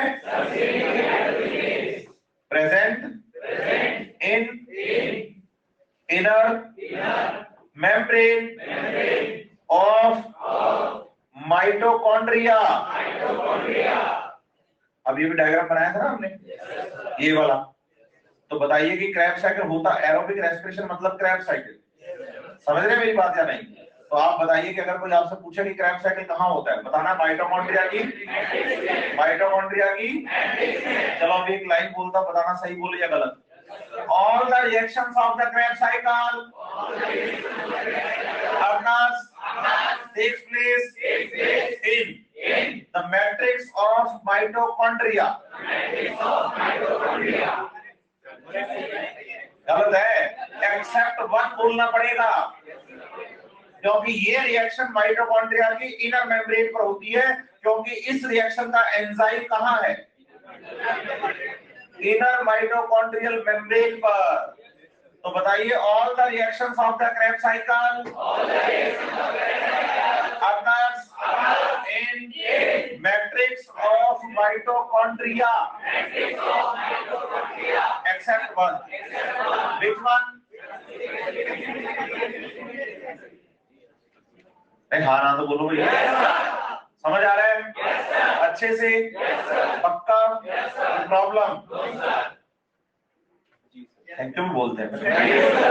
एक बात और याद रखना कि माइटोकॉन्ड्रिया में एरोबिक रेस्पिरेशन का एक प्रोसेस है जो कि माइटोकॉन्ड्रिया की इनर मेम्ब्रेन पर चलता है, जिसका नाम है ETS। क्या नाम है? क्या नाम है? और बताओ सक्सिनिक डिहाइड्रोजिनेज भी कहाँ है? NCERT पेज नंबर 233 243 देखो आप। बेटा जी आपकी NCERT का अभी तक डायग्राम बदला नहीं आपने। मैंने कहा था जिनकी NCERT नए एडिशन की नहीं है उनको न्यू NCERT खरीदने की जरूरत नहीं है, आप बस उन डायग्राम्स की फोटोकॉपी करवा के चिपका लीजिए, है ना? लेकिन आप टीचर की बात मानना नहीं सीखे, नहीं? वी आर रिपीटर्स, सीनियर्स, नहीं ना? हाँ, तो ऐसा दिमाग में आना भी नहीं चाहिए फितूर। ठीक है सर, मैंने पहले दिन ही बोल दिया था आपको, जहां जहां चेंजेस है मैं खुद बता दूंगा आपको, एनसीईआरटी में पेज नंबर लाइन के साथ बताऊंगा कि भाई ये चेंजेस है, इनको ठीक कर लो आप। लेकिन अब डायग्राम तो मैं कैसे ठीक करवा दूं, उसको फोटोकॉपी करवा के नया डायग्राम चिपकाइए। कल ईटीएस पढ़ाऊंगा मैं, आज भी हो जाएगी काफी सारी बातें, तो समझ नहीं आएंगी आपको, ठीक है। इसमें देखो ना, ऊपर से ना तीसरा कॉम्प्लेक्स काउंट करो। वैसे कॉम्प्लेक्स नंबर 2 है, लेकिन सीरीज में तीसरे नंबर पे है। नाम देखना क्या लिखा है, और देखना उस कॉम्प्लेक्स में रिएक्शन चल रही है क्या, फ्यूमेरेट बन रहा है क्या सक्सिनेट से। हाँ, तो बताओ कि सक्सिनिक डिहाइड्रोजनेज कॉम्प्लेक्स और the enzyme common in Krebs cycle and ETS both। समझ आया कितने लोगों को? अच्छा, सबको। कोई डाउट किसी को? चले फिर आगे। अगला क्वेश्चन सुन लो फिर मुझसे। ऑक्सीडेशन की बात हो गई। बताओ, how many times in one term of Krebs cycle, how many times in oxidative decarboxylation occurs,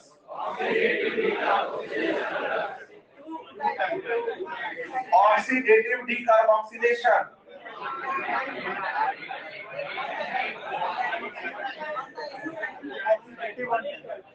पहले तो ये समझो कि ऑक्सीडेटिव डीकार्बोक्सिलेशन का मतलब क्या है। CO2 और हाइड्रोजन का साथ में निकलना। कितनी बार हुआ है? एग्जैक्टली एक ही बार हुआ है, जब अल्फा कीटो ग्लूटारिक एसिड से क्या बन रहा था। पहले तो दो कर रहा था, है ना। फिर समझ में आया कि नहीं गड़बड़ होगी, फिर एक होगा। नहीं, यही चीजें पकड़नी है बच्चे हमने, है ना। समझ रहे हो बात या नहीं? आगे बढ़े। In one turn of Krebs cycle, how many times decarboxylation occurs? 2 times. कितना? Decarboxylation, oxidative decarboxylation। ऐसे एक बात और ध्यान रखना, पूछो क्या? यहाँ के एसिटाइल कोएंजाइम के एसिटाइल ग्रुप में कार्बन कितने? बोलो, जितने कार्बन ऑर्गेनिक कंपाउंड में उतने ही CO2 भी बनेंगे। इसका मतलब समझ रहे हो कि उस ऑर्गेनिक कंपाउंड में जितने भी हाइड्रोजन थे वो निकल गए, सिर्फ कार्बन और ऑक्सीजन बचा। तो बताइए, अगर कंप्लीट हाइड्रोजन क्या हो जाएंगे, रिमूव, तो सिर्फ क्या बचेगा, CO2। तो बोलो, जितने ऑर्गेनिक कंपाउंड में कार्बन उतने ही CO2। तो बताओ, एसिटाइल ग्रुप में कितने कार्बन? पक्का? कितने CO2? शाबाश। पायरुविक एसिड में कार्बन तो कितने CO2?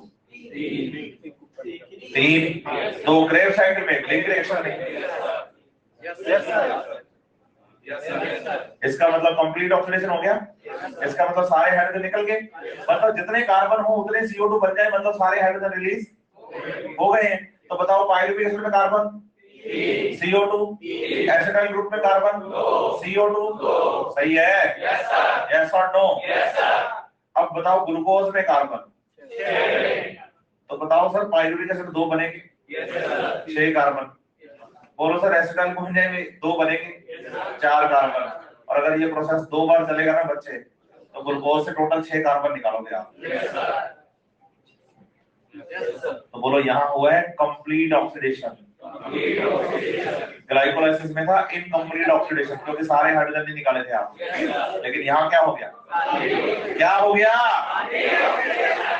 एनसीईआरटी पेज नंबर 231, पहला नोट छुड़वाया था ब्लैक कलर का, अब रीड करना शुरू करो। The complete oxidation of the pyruvate by the stepwise removal of all the hydrogen atoms, leaving 3 molecules of। अगर आप पायरुविक एसिड का कंप्लीट ऑक्सीडेशन करते हैं हाइड्रोजन को निकालकर एक ही स्टेप में, स्टेप वाइज रिमूवल। पूछो क्यों? क्योंकि एक स्टेप में सारे हाइड्रोजन निकाल दोगे तो हीट ज्यादा निकलेगी, बताया था मैंने। इसलिए मल्टी स्टेप प्रोसेस होता है ये। और आप देखो, आपने हर रिएक्शन में हाइड्रोजन नहीं निकाले, हाइड्रोजन निकाले फिर वेट किया, हाइड्रोजन निकाले फिर वेट किया। क्यों? क्योंकि सडन अगर सारे हाइड्रोजन एक साथ निकाल दो तो हीट ज्यादा बनेगी, हीट ज्यादा बनेगी। समझ रहे हो बात या नहीं? क्या अच्छा ये यहां से होने पे, चलो कोई बात नहीं, मुझे पता नहीं चला। चले आगे, यहां तक कोई प्रॉब्लम? अरे हाँ ना तो बोलो। इसी लाइन को दोबारा पढ़ते हैं, लेकिन पाइरुवेट की जगह एसिटाइल रखते हैं। हो गया ना? इसी लाइन को दोबारा पढ़ते हैं, लेकिन यहाँ पाइरुवेट की जगह ग्लूकोज रखते हैं। इसी लाइन को दोबारा पढ़ते हैं और पाइरुवेट की जगह सुक्रोज रखते हैं। 12 glucose plus fructose is equal to sucrose. समझ रहे हैं बात? यस और नो? तो ये जो पहला ब्लैक कलर का डॉट है ना यू, और उसके सामने दो लाइनें लिखी हैं ऐसे, इन दोनों लाइनों को, दोनों डॉट्स को नहीं, सिर्फ फर्स्ट डॉट को यहां सामने कवर करके लिख लीजिए link reaction plus Krebs cycle, ताकि आपको पता रहे कि 3 CO2 जो काउंट करे हैं उनमें से एक CO2 किसका है, लिंक रिएक्शन का, और 2 CO2 किसके हैं, क्रैब साइकिल का।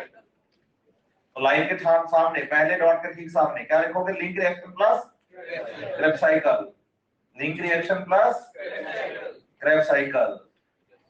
बेटा LR बस लिख, तेरे को याद ही रहेगा कि LR की फुल फॉर्म क्या है। नहीं काम हमेशा वही करने चाहिए जो रिवीजन में भी हेल्प करे। इसलिए आपने देखा होगा बहुत रेयर होता है कि मैं कभी शॉर्ट फॉर्म लिखूं, बहुत रेयर होता है। मैं मैक्सिमम टाइम फुल फॉर्म में लिखता हूं। इसका कारण क्या है? हाँ, क्योंकि बच्चे को फिर शॉर्ट फॉर्म में याद रह जाती है। नहीं समझ रहे आप मेरी बात? हाँ, ये मैंने जरूर लिखी है शॉर्ट फॉर्म, क्योंकि ये कॉमन हो गई है। हाँ, ऑक्सैलो एसिटिक एसिड, क्योंकि इसके जैसा और कोई है ही नहीं।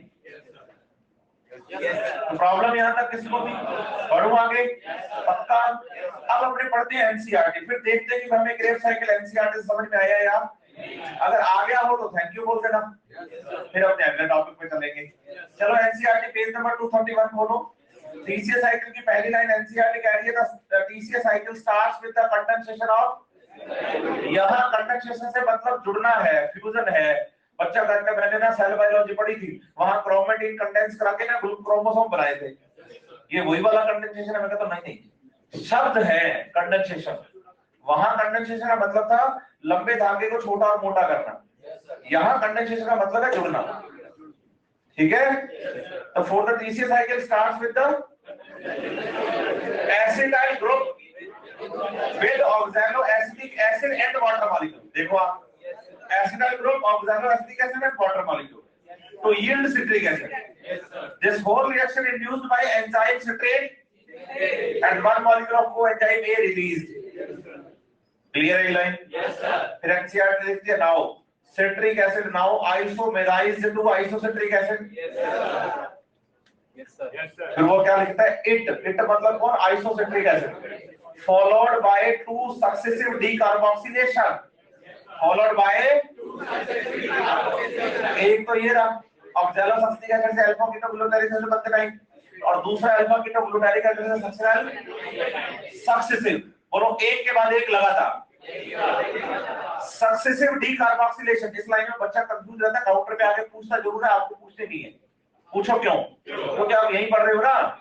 It is followed by 2 successive decarboxylation to form alpha ketoglutarate acid. बच्चा कहता है सर सक्सेसिव डीकार्बोक्सिलेशन से तो कौन बनता है?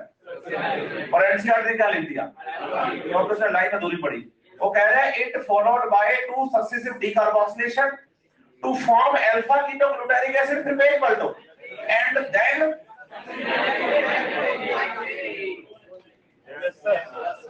सही है ना? अगली लाइन पढ़ो, फिर आप पढ़ो, मैं नहीं पढ़ रहा है।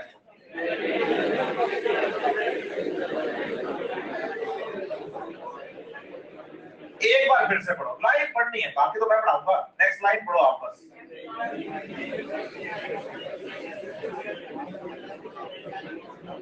इसमें एक शब्द है, एक वर्ड है जिसपे जोर देना है, ऑक्सीडाइज। पूछो क्यों? क्योंकि इसके बाद सिर्फ हाइड्रोजन निकलेगा, CO2 नहीं निकलेगा। याद करो मैंने बोला था।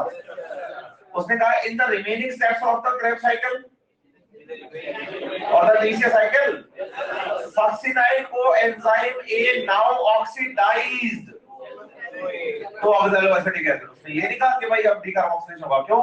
क्योंकि इसमें कार्बन कितने और इसमें भी बस 4 कार्बन से 4 कार्बन का ऑक्सैलोएसिटिक एसिड बनेगा ना। यूरिन में conversion of succinyl coenzyme A to succinic acid, 1 molecule of GTP is formed।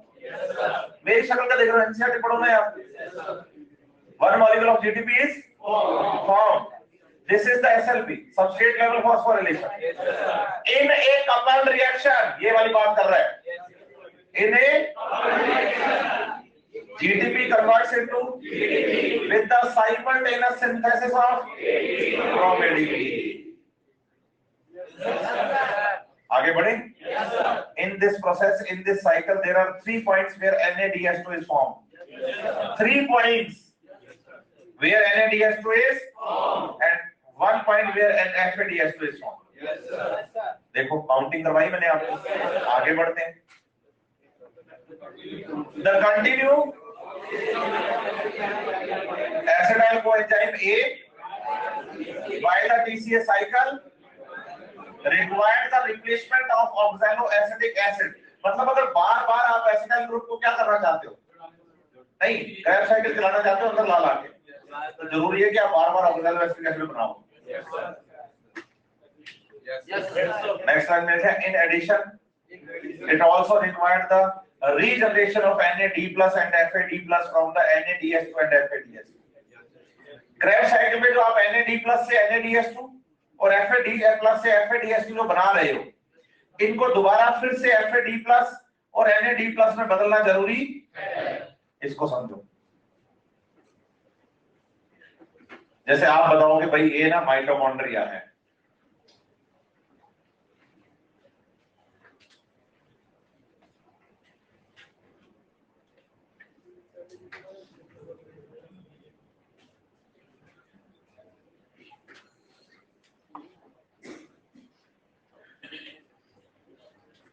बातें नहीं खुसर खुसर यहाँ तक आनी नहीं चाहिए।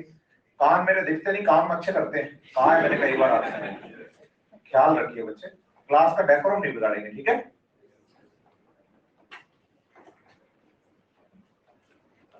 तो आउटर मेम्ब्रेन, इनर मेम्ब्रेन और दोनों के बीच में पीएमएस और अंदर की तरफ होता है बच्चे लिक्विड, उसको कहते हैं हम मैट्रिक्स में चलता है क्रैब साइकिल। क्या चलता है? इस क्रैब साइकिल से आप बताएंगे कि बनेगा NADH2। क्या बनेगा? बताइए माइटोकॉन्ड्रिया की जो इनर मेम्ब्रेन होती है, माइटोकॉन्ड्रिया की जो ये इस इनर मेम्ब्रेन पर एक प्रोसेस चलता है। इस इनर मेम्ब्रेन पर चलने वाले प्रोसेस का नाम ETS है, इलेक्ट्रॉन ट्रांसपोर्ट। इलेक्ट्रॉन ट्रांसपोर्ट समझ रहे हैं बात या नहीं? आप बताइए कि जो NADH2 होता है वो ETS में काम आता है और फिर से NAD+ बनाता है, और ये NAD+ क्रैब साइकिल को चलाता है। समझ रहे हैं बात या नहीं? यस और नो? अच्छे से। और दूसरी बात ये भी याद रखो कि माइटोकॉन्ड्रिया की इनर मेम्ब्रेन पर जब क्रैब साइकिल चल रहा होता है तो इनर मेम्ब्रेन पर ही बनता है कौन? FADH। लेकिन किससे? FAD+ से। और ये FAD+ से जो FADH2 बनता है वो फिर से FAD+ में इनर मेम्ब्रेन पे बदलता है जब क्या चलता है? ETS। क्या चलता है? तो बताइए ETS के दौरान इनर मेम्ब्रेन पर बनने वाला FADH2 FAD+ में और NADH2 भी NAD+ में बदलता है, कौन से प्रोसेस से? तो बोलो क्रैब साइकिल तो देखा NADH2 बनाकर और बदले में क्रैब साइकिल को ETS देखा NAD+। इसका मतलब क्रैब साइकिल और ETS साइमल्टेनियस चलते हैं। क्रैब साइकिल और ETS समझ रहे हैं बात? यस और नो? क्रैब साइकिल और ETS। अब लाइन पढ़ दें। In addition it required regeneration of NAD+ and from NADH2 and FADH2। तो इन एडिशन वाली जो लाइन है ये एनसीईआरटी ने ETS के लिए लिखी है कि भाई ये काम इलेक्ट्रॉन ट्रांसपोर्ट सिस्टम करके देगा आप। ठीक है बात या नहीं? उसके बाद इक्वेशन पढ़ो आप,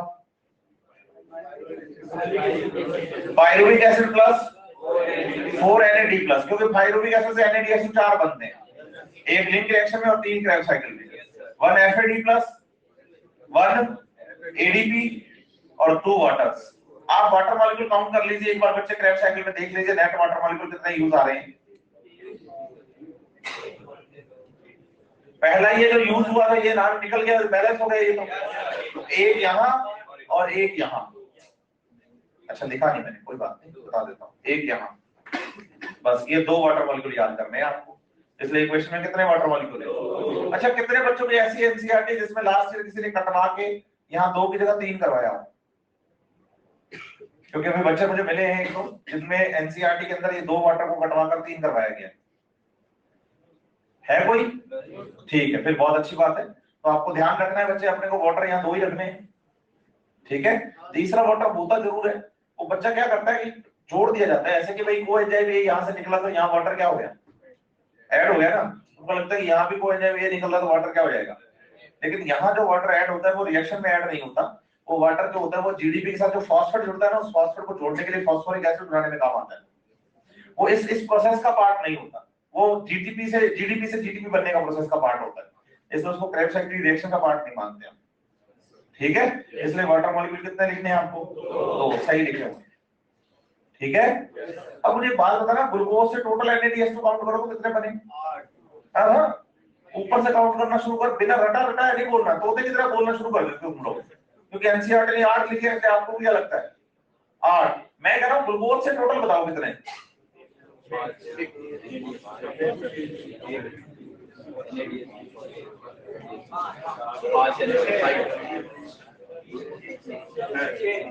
छह 10 2 तो ये हो गए। अब पायरुविक एसिड कितने हैं? तो इसका मतलब यहाँ ये कितने बनेंगे? 4 हो गए। एक क्रेब साइकिल में NADH2 कितने? ग्लूकोज से क्रेब साइकिल कितनी बार? कितने हो गए? फिर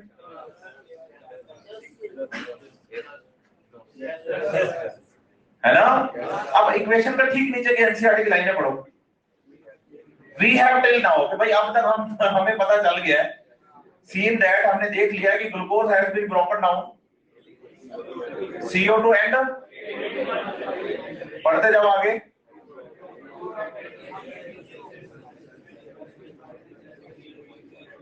इन TCA साइकिल। यहां कितना लिखे एनसीईआरटी ने? बच्चा कहता है ग्लूकोज से तो 10 बनते हैं और एनसीईआरटी ने कितना लिखे? पूछो क्यों? क्योंकि इन TCA साइकिल लिख दिया, इसका मतलब वो सिर्फ माइटोकॉन्ड्रिया के NADH2 काउंट करवा रहे हैं, साइटोप्लाज्म के नहीं। सिर्फ साइटोप्लाज्म के काउंट, सिर्फ काउंटिंग किसकी चल रही है? माइटोकॉन्ड्रिया की। किसकी काउंटिंग नहीं चल रही? साइटोप्लाज्म की। समझे बात या नहीं? यस और नो? कोई प्रॉब्लम? अच्छे से बढ़े आगे।